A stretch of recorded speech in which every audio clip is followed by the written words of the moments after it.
Travaille directement avec les jeunes populaires, les jeunes actifs. Je vais demander à Gilles Laborde de nous dire un mot rapide Merci Frédéric. des jeunes actifs et de leur action aujourd'hui sur la crise. Alors les jeunes actifs face à la crise sont en première ligne, puisque autour de 30 ans, on est engagé dans la vie active, on construit une famille, on cherche souvent à acquérir un logement. Mais comme on est au début de la vie active, évidemment, on est dans une situation plus fragile et plus instable que la moyenne. Donc pour nous, le meilleur plan de relance, c'est un plan de relance qui répond à nos besoins et qui soutient l'activité.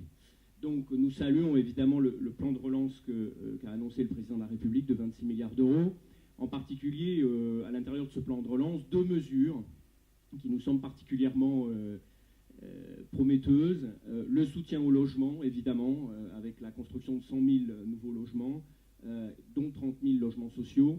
Et puis, deuxième mesure, le soutien à la trésorerie des entreprises, puisque les jeunes entrepreneurs vont devoir affronter le cap difficile de la crise et l'annonce de l'accélération du reversement des créances des entreprises sur le trésor public est une excellente nouvelle.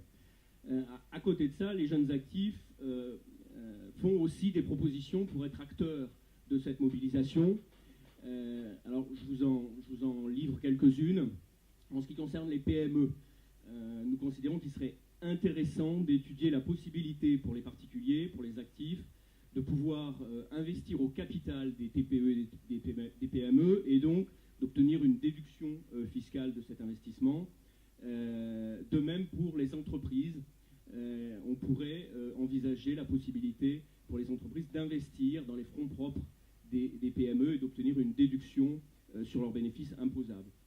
À côté de ça, face à la crise, les jeunes actifs considèrent aussi qu'il ne faut pas négliger l'efficacité de la sphère publique. En particulier, nous sommes très attachés à la mobilité à l'intérieur de la fonction publique. Et nous pensons qu'il faut continuer de travailler au passage des corps de fonctionnaires hérités du passé vers les métiers de l'avenir. Et puis un dernier mot à propos du secteur de l'innovation. Le président de la République a rappelé que c'est un levier puissant du changement. Alors dans ce domaine, la création des pôles de compétitivité mérite d'être saluée. Nous considérons qu'il faudrait les rendre plus accessibles, là encore, pour les PME. Voilà. Dans cette mobilisation, les jeunes actifs seront force de proposition. Merci Frédéric. Merci Gilles. Un tout petit mot, le mot de la fin, parce que là vous avez devant vous beaucoup des acteurs du changement à l'UMP, c'est-à-dire du débat dans toutes les structures qui vous ont été présentées, les rendez-vous qui sont organisés.